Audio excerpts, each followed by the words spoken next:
Catéchisme de l'Église catholique, le sacrement de pénitence, suite. En bref, numéro 1485. Le soir de Pâques, le Seigneur Jésus se montra à ses apôtres et leur dit : « Recevez l'Esprit Saint, ceux à qui vous remettrez les péchés, ils leur seront remis, ceux à qui vous les retiendrez, ils leur seront retenus. » Jean chapitre 20, versets 22 et 23. Le pardon des péchés commis après le baptême est accordé par un sacrement propre appelé sacrement de la conversion, de la confession, de la pénitence ou de la réconciliation.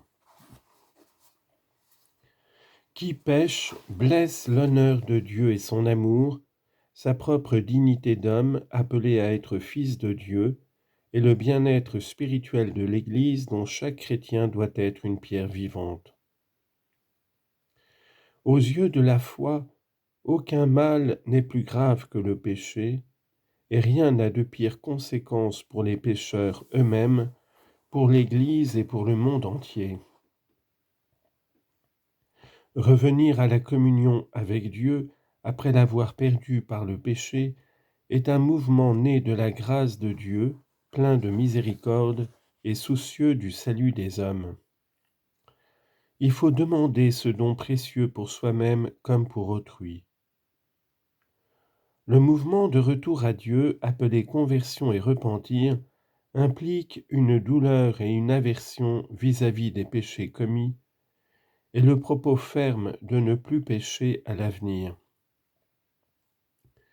La conversion touche donc le passé et l'avenir, elle se nourrit de l'espérance en la miséricorde divine. Le sacrement de la pénitence est constitué par l'ensemble des 3 actes posés par le pénitent et par l'absolution du prêtre. Les actes du pénitent sont le repentir, la confession ou manifestation des péchés au prêtre et le propos d'accomplir la réparation et les œuvres de réparation. Le repentir, appelé aussi contrition, doit être inspiré par des motifs qui relèvent de la foi. Si le repentir est conçu par amour de charité envers Dieu, on le dit parfait.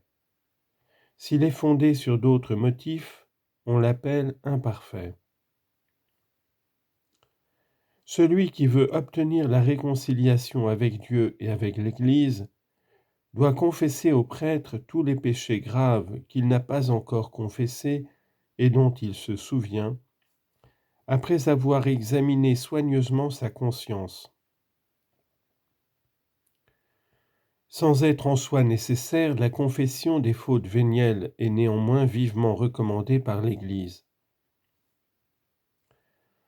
Le confesseur propose au pénitent l'accomplissement de certains actes de satisfaction ou de pénitence en vue de réparer le dommage causé par le péché et de rétablir les habitudes propres aux disciples du Christ.